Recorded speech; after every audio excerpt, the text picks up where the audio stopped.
Good morning, friends. Welcome back to the channel. I'm the GM Philosopher, and today we are talking about elections in D&D and TTRPGs. Now, as you know, the United States presidential election just got wrapped up, and this got me thinking, how much of a part could elections play in your D&D game? Now, I have some interesting experience with this, and I want to tell you about it, and this is what I'm going to talk about today, because I think that this is kind of a cool concept in the face of the elections we just had. This could be really fun flavor to add to your D&D game. Now, the story is this. I one time was running a campaign where the player characters were basically tasked with creating this task force. They were recruited by a secret board of basically like trustees. And the idea was that they were supposed to start a guild that would protect the world from extra dimensional and interplanar threats.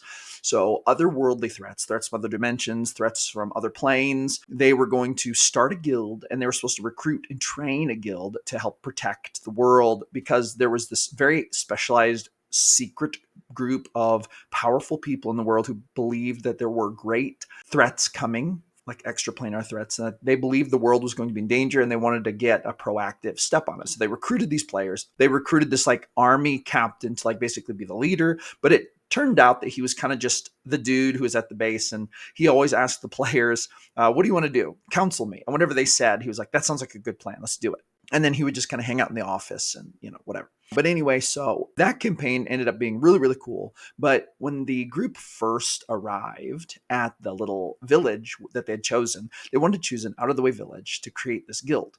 And basically, when the group got there, they very quickly realized that they were going to get some resistance from local law enforcement. They were not an officially sanctioned like government body. They were more of a private entity because it was going to be a guild.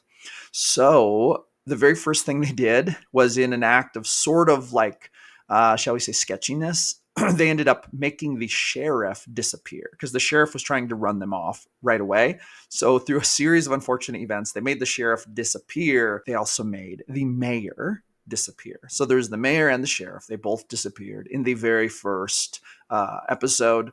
And then the townspeople were like, well, what happened?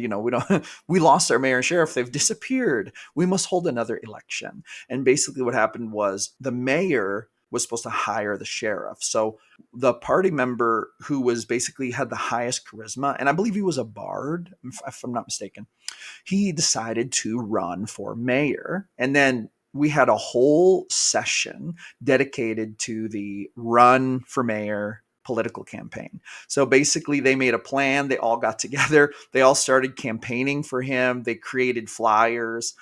They held like town hall meetings, and he was running against this like old guy who lived in the village who had been there a long time. And so it was like kind of a fun thing. He like ran on the platform like a new future for the village.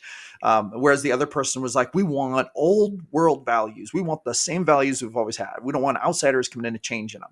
So it was really kind of a fun thing. And the reason I'm bringing this up is because I think that some lessons could be taken from this to put more things like that into our D&D campaigns, because this is a really fun thing. It incorporates needing to persuade people of things. It incorporates having discussions, like role-playing actual discussions about real-life issues. When I say real life, I mean real life in the game. But sometimes those issues align a bit with the issues we face today. Not so much because there's like, should we allow the Fae folk in here? That's not a conversation we have in like this day and age, or in this world state, I should say. But it's still a fun conversation to have in a D&D game thing. And it is really fun to put players in a situation where they have to explore what their characters believe as far as like a political stance. They have to decide if they're going to be true to that, or if they're going to be like a little bit dishonest and play the games, or if they're going to be like a straightforward, straight-laced, no nonsense, honorable person or dishonorable person, right? So it's like there's this personal exploration, but then there's also the public forum. There is like, okay, then argue your point, argue your case. And so I just wanted to basically talk to you, provide a set of tips, sort of a set of guidelines that could be used to help run this type of thing in your game. And this is pretty simple. You don't have to get super crazy with this, but I have a couple points I just want to cover here, things that are good to think about if you're going to think about having some kind of election or voting or like political type event in your campaign. Okay, so first, define the political system. What is the government type? Is it a democracy, a republic, a monarchy with elected officials, or some other system? What is the election method? Are there there's secret ballots, public show of hands, right? So you can cover this. Voting eligibility. Who should be able to vote? Should nobility be the only ones? Can landowners vote? Should every citizen, even the servants and the lowest classes or maybe the species who are looked down upon, like goblins, should they be allowed to vote? This raises really fun, ethical, moral dilemma type questions. Another thing is figuring out the election method can determine whether players could try to cheat the system. Could they try to rig it? This is a fun thing. Set clear stakes is another tip. Figure out the impact on the world. How big a scale is it? Is it just local or is it bigger than that? What are the personal stakes? Connect the election to the player's goals, allies, or backstories to increase investment, right? This role-playing thing. Another thing is create compelling candidates. So obviously, if you have player characters running, that's awesome, but create compelling candidates to run against them with distinct personalities. Give them like some wild platforms and policies, and then just kind of random roll to see if the populace generally agrees more with either one. And then like public debates and propaganda campaigns can help sway that. It's kind of fun. There could also be hidden agendas. People can come up to the politicians basically saying, hey, I will have my faction vote for you, but you're gonna have to do this for us. Maybe it's good, maybe it's bad. You can design election events. You can do debates and speeches. And this is so much fun to role play because not only can your characters make perception checks and persuasion checks, but they can also roll insight checks on opposing speakers and they can verbally role play that, which is really fun. You can also do campaign activities like rallies, fundraisers, door-to-door canvassing, and these can get really wild and fun. There can also be scandals and rumors. The other side can try to plant scandals, or like nosy journalists can try to uncover scandals. So all of that is a really fun time. You can also engage the players directly with active participation. You can allow players to support a candidate, manage campaign, or even run for office, obviously. It could be really fun if like you have different party members and then one of them is going to run, but another one of them supports a different candidate. That can create some fun things like inter-party conflicts. There can also be quests and missions about this. You can try to uncover corruption, protect candidates, or gather support, right? They could be like lobbyists or pollsters. And obviously this leads to moral dilemmas, ethical choices, such as exposing a candidate's dark secret or ignoring it for the greater good. What if they find out that their favorite candidate has a dark secret? Or what if the player character running for office has dark secrets and someone exposes them? What are you going to do? There can be unique skill mechanics and skill checks for this. Persuasion and deception obviously can be used to encourage players to use social skills to influence NPCs. You can use investigation to let players uncover hidden information or plots, things like that. You could also use performance and insight, use these skills during debates or when assessing other characters, the opposing party, whatever. You can also incorporate magic into this, right? Decide how spells like Charm Person or Zone of Truth or Detect Thought might affect campaigning and voting.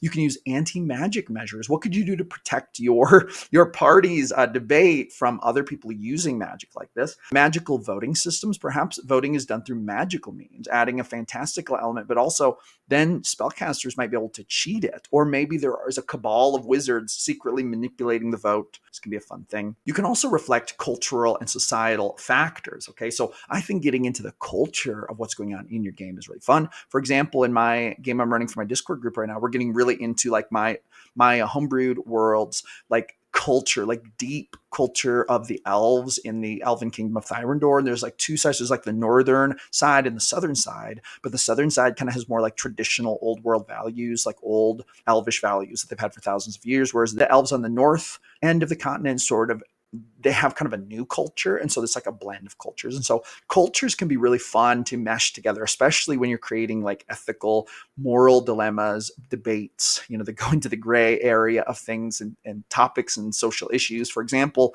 maybe in the area, goblins are just attacked on sight, but maybe your political party is running on the ticket that goblins shouldn't be discriminated against unless they break a law. But maybe this is such an unpopular opinion that it might cost them the election. So should they go back on it? Or if they believe it's right, should they press it, right? This is kind of a fun thing. You can also make rolls to develop kind of like a measure for public sentiment, gauge the general mood. Are people hopeful, apathetic, or desperate for change?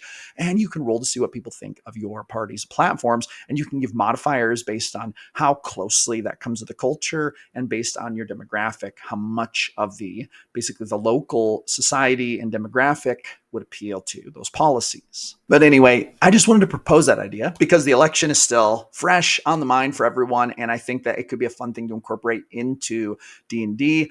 Drop a comment, let me know what you think. Also, if you like getting cool stuff through email to help you play D&D, you should definitely sign up for my Ultimate Plot Randomizer. This is a free ebook I give out. It has 4 D100 tables that allow you to roll random plot arcs for any setting, any game, willy-nilly, boom, boom, boom, make your rolls, determine plot arcs on the fly. If your players are always ruining your plots, you want to sign up for this. You can find the link to this down in the description. It's literally labeled.